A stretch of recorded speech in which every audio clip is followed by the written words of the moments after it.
Animal Farm 1.4, Unfair Stereotype, a la Shmoop. Will anybody else feel like they could use a vacation? How about we take a drive over to Jungland? Well, I hear they have a lot of interesting archetypes to look at. Well, what's an archetype? It's the thing with characteristics that everybody gets. Like, Batman is an archetype for a superhero. The Joker is an archetype for a villain. Well, Animal Farm is loaded with archetypes. Look, there's one right now. Yeah, it's Old Major. He's kind of a bore to the youngsters, but he's the communist future, even though most of his life is in the distant past. He represents the wise old father figure, kind of like Dumbledore. Well, Benjamin, you could call him a stubborn mule, except that he's a donkey. He's definitely not a party animal. He might represent pessimism or realism, but certainly not optimism. In his opinion, nothing gets better. Life is just variations on the theme of bad, no matter who's in charge. He's basically the Eeyore of this story.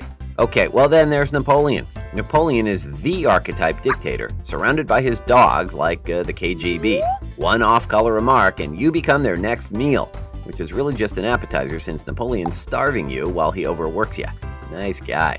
But he actually represents the real-life dictator Joseph Stalin. And Squealer, representing propaganda, is with him, drafting a speech to explain that Napoleon eats from the gourmet menu for the benefit of the animals. He must be pretty good at his job to make the proletariat animals swallow that load of poop. So, as propagandist, what does he do exactly? And who are the proletariat that he does it to? Well, they're the masses, the everyday people, or animals, who are just trying to live their lives. He feeds them words, explanations, revisionist history to convince them that what he is saying is the truth, even when it isn't. And he has to be a brown-noser to stay in Napoleon's inner circle. You're either in or you're dead. And all dictators need a scapegoat, right? Well, Snowball represents the intellectual idealist. Why did Napoleon pick on him? Well, because he was a true threat to Napoleon's ambitions. He was friendly, persuasive, and well-liked. Just the kind of pig you don't want in your pen when you're trying to be king. So Napoleon blamed everything that went wrong on him. Brilliant strategy. Create a common enemy for the population to unite against. Happens all the time in war and politics. You gotta love Boxer, dumb but educated. He represents the proletariat. Even when he had a nagging feeling that maybe Napoleon wasn't being straight with the animals, he convinced himself he was wrong because Napoleon was always right. If only Boxer's brains matched his brawn, he would have seen what was really going on, bashed Napoleon's head in with his mighty hoofs, and had a double serving of sweet oats and hay.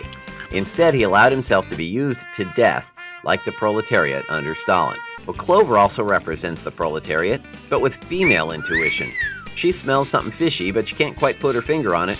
After all, seafood is notoriously slippery. She's a maternal, powerless victim. Well, if you're looking for the material girl archetype, Molly's your gal. She represents the bourgeois who'd rather hightail it out of town than give up their luxuries. Considering how the revolution went downhill real quick, we note the irony of a smart choice being made by a shallow thinker. Well, Moses is the pusher man. He makes a good archetype for religious mystery, the dark arts, the sacred, the occult. But he doesn't exactly practice what he preaches. The pigs allow him back to Animal Farm because religion is good dope for the animals stuck in a life where Sugar Candy Mountain doesn't look so bad. Well, Stalin did the same thing with the church. Wonder if Boxer ever got to Sugar Candy Mountain. The sheep represent the masses. They're never sure what's going on, but they'll follow along without making a fuss, chanting on cue.